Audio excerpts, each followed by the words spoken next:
പഴനായർ Kulangara major Mahadevar ക്ഷേത്രം.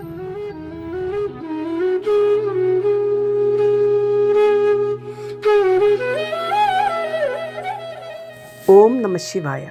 ശിവമാർഗം. കേരളത്തിൽ പരശുരാമ പ്രതിഷ്ഠിതമായ 108 ശിവാലയങ്ങളിലൂടെയുള്ള യാത്രയിൽ ഇന്ന് എത്തിയിരിക്കുന്നത് കൊല്ലം ജില്ലയിൽ കരുനാഗപ്പള്ളി നഗരത്തിൽ തന്നെ സ്ഥിതി ചെയ്യുന്ന പടനായർ കുളങ്ങര മേജർ മഹാദേവ ക്ഷേത്രത്തിലാണ്.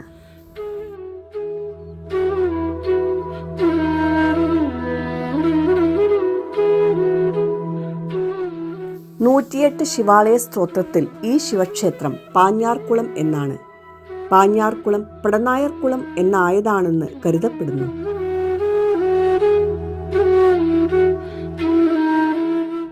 പരശുരാമ പ്രതിഷ്ഠിതമായ ക്ഷേത്രം കാലാന്തരത്തിൽ ബൗദ്ധവിഹാര കേന്ദ്രമായിരുന്നത്രേ.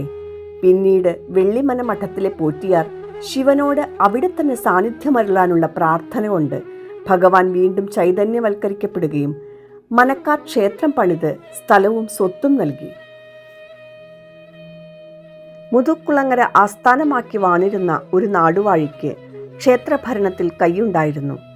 നായർപ്പടയുടെ നായകനായിരുന്ന അദ്ദേഹം ക്ഷേത്ര സംരക്ഷകൻ കൂടിയായിരുന്നു. അങ്ങനെയാവാം പടനായർ കുളങ്ങര എന്ന പേർ വന്നത്.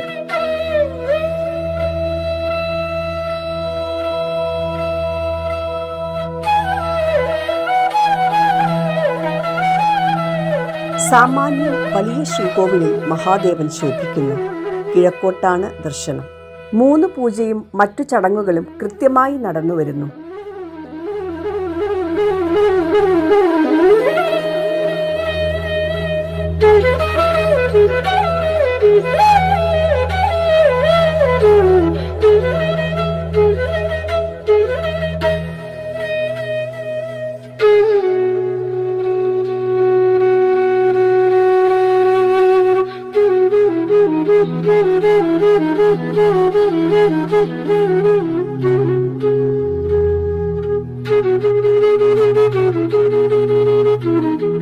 ക്ഷേത്രത്തിൽ ശ്രീകൃഷ്ണ പ്രതിഷ്ഠയുമുണ്ട്.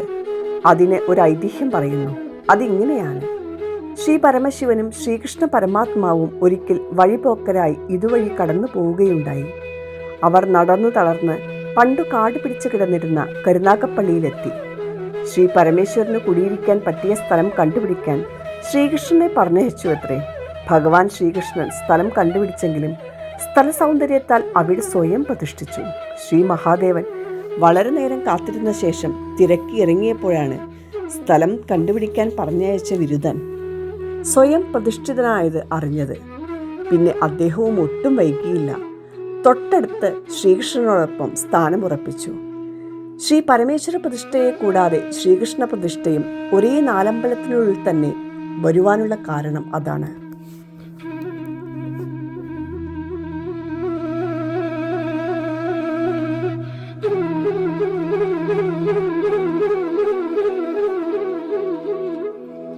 ഉപദേവന്മാർ ഗണപതി, വിഷ്ണു, അയ്യപ്പൻ, നാഗങ്ങൾ. ഉത്സവം കുംഭമാസത്തിൽ പൂരോരുട്ടാതി കൊടികയറി തിരുവാതിര ആറാട്ടായി നടന്നുവരുന്നു. തിരുവിതാംകൂർ ദേവസ്വം ബോർഡാണ് ക്ഷേത്രഭരണം.